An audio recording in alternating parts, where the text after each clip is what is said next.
Olá, tenham todos um bom dia, sejam bem-vindos. Eu sou o Lucas Serra, analista de investimentos aqui da Toro, E eu sou o Gabriel Costa, analista de investimentos aqui do time também. e vamos dar início a mais um Morning Call, hoje, dia 4 de setembro, quarta-feira. Dando início, portanto, às notícias internacionais, a gente teve a divulgação de indicadores de produção lá nos Estados Unidos. Exatamente, ontem foi divulgado o PMI industrial ali, que trouxe um mau humor ao mercado ali, uma expectativa fantasminha da recessão voltando aqui para o mercado, porque o indicador ele veio mostrando uma desaceleração da produção industrial, ficou na casa dos 47,2, enquanto estava mais esperado ali na casa dos 48. Lembrando que números abaixo de 50 mostram uma desaceleração aqui da economia, levanta receio sobre essa possibilidade da parte industrial nos Estados Unidos, né? Então, assim, a pesquisa mostra que o gerente de compras, que é o indicador que reflete aqui a pesquisa do gerente de compras, um pouco receosos quanto à condução da política monetária, ainda sem muitas definições, quanto à condução da eleição por lá também, impactando aqui na produção industrial. Quando a gente olha agora para as perspectivas para o corte de juros do Fed agora, em setembro, a majoritária ainda é de 25 pontos base, só que a gente tem uma grande parte do mercado aqui, 40% do mercado, acreditando num corte de 50 bases. Vamos ver como que essas expectativas ficam ao longo da semana, porque hoje a gente tem dados importantes para serem divulgados e ao longo da semana outros números também. Ninguém acreditando mais na possibilidade de manutenção dos juros lá nos Estados Unidos. Exatamente, essa não tem.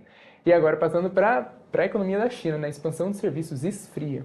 Exatamente. A gente teve divulgação na noite de ontem do PMI de Caixin, mas dessa vez referente aos serviços.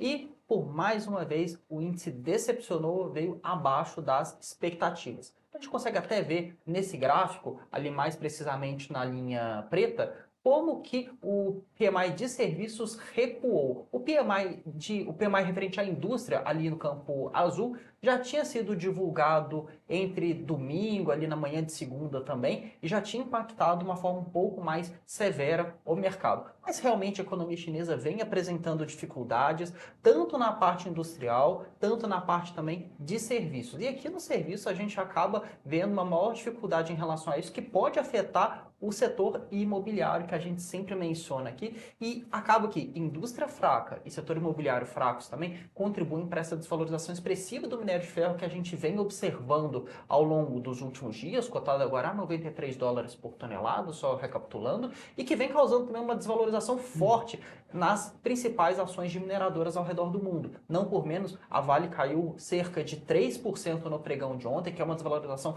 expressiva, e acabou sendo uma das principais baixas, contribuindo para o movimento mais baixista do nosso Ibovespa. Passando para a próxima notícia, uma notícia mais referente à zona do euro. Várias notícias de atividade econômica aqui, né? E esse indicador PMI foi divulgado nessa manhã, agora referente à zona do euro.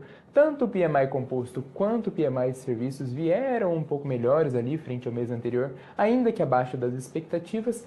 Mas o dado que se encontra ali acima dos 50, ou seja, mostrando uma expansão da atividade econômica, ele é um pouco mascarado pelos efeitos das Olimpíadas, né?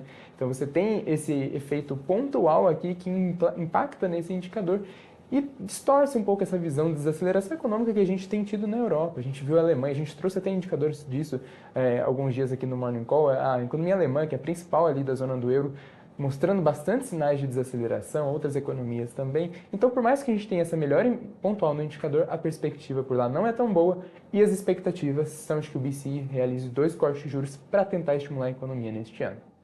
Agora, para a nossa próxima notícia internacional, agora sobre a Nvidia, ações derreteram no pregão de ontem. Isso mesmo. As ações caíram mais de 9% no fechamento, ao longo do pregão chegaram a se desvalorizar mais de 10%, voltando à tona sobre a questão do crescimento. A gente observou as ações subindo de uma forma bem expressiva ao longo de 2023, ao longo de 2024 mesmo, dobrando o valor, muito na ideia de inteligência artificial, principalmente dos chips, GPU sobretudo, que possibilitam o desempenho, possibilitam a evolução da inteligência artificial.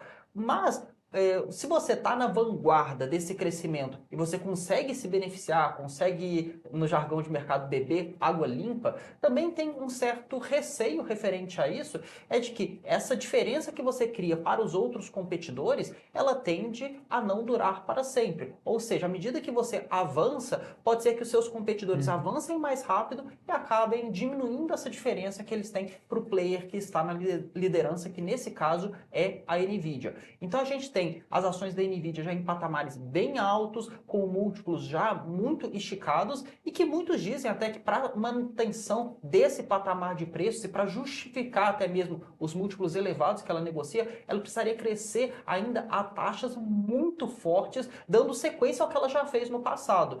E muitos players, muitos investidores colocam isso em xeque de que a NVIDIA não conseguiria manter esse crescimento tão forte. Não por menos, a gente tem o Tigers 21, que é um grupo principalmente de investidores ultra high, que são aqueles investidores que têm bastante recursos.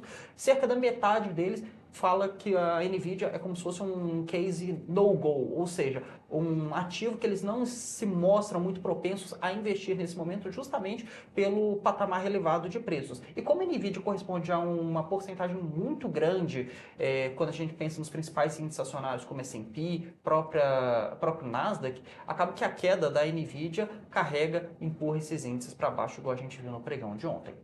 Passando para a próxima notícia, agora uma notícia nacional sobre o PIB do segundo trimestre que foi divulgado aqui no Brasil. Foi divulgado esse número ontem, ele veio bem melhor que as expectativas ali, a expectativa do segundo trimestre era de um avanço na casa de 0,9%, esse número veio de 1,4%. Nós também tivemos as revisões do PIB do primeiro trimestre, que passou de 0,8% para 1%, e do quarto trimestre de 2023, que passou de um recuo de 0,1% para uma expansão de 0,2%, dando esse cenário de uma expansão econômica que a gente tem visto por aqui. Quando a gente olha aqui pela ótica da oferta, a gente teve um avanço expressivo da indústria, subindo quase 2%, e de serviços, que corresponde a cerca de 60% da nossa atividade econômica aqui, subindo cerca de 1%. O agronegócio, por sua vez, já era esperado um recuo mesmo, dada a sazonalidade também. Quando a gente olha pela ótica da demanda agora, gastos dos consumidores ainda bastante elevados, despesas do governo também bastante elevadas aqui, sustentando esse estímulo fiscal que a gente tem visto, né? E uma notícia positiva também é da formação bruta de capital fixo, que basicamente é um investimento em ativos produtivos que podem refletir aqui no PIB de longo prazo, né? Um avanço também de 2%, um avanço aqui nas últimas medições também somados é uma perspectiva, uma tendência positiva. Por mais que a notícia seja positiva, a gente tem uma atividade econômica aquecida. Isso impacta nas expectativas da Selic e a gente tem uma próxima notícia sobre isso também. Mesmo com o Campos Neto falando ali que os aumentos serão gradual, a perspectiva de uma elevação mais forte da Selic se elevou. Muito bom, Gabriel. Depois que foi divulgado o PIB, o que o mercado passou a precificar? Com uma atividade econômica mais forte, provavelmente a gente vai ter mais inflação e, consequentemente, a gente pode ser que venha observar também um aumento da Selic, ou pelo menos um provável aumento da Selic sendo precificado. O Campos Neto realmente trouxe esse apaziguamento ao mercado, falando de aumentos graduais, mas o mercado não comprou muito essa ideia. Depois da divulgação, os vértices mais curtos da curva de juros, eles abriram, enquanto os vértices mais longos acabaram cedendo e diminuíram.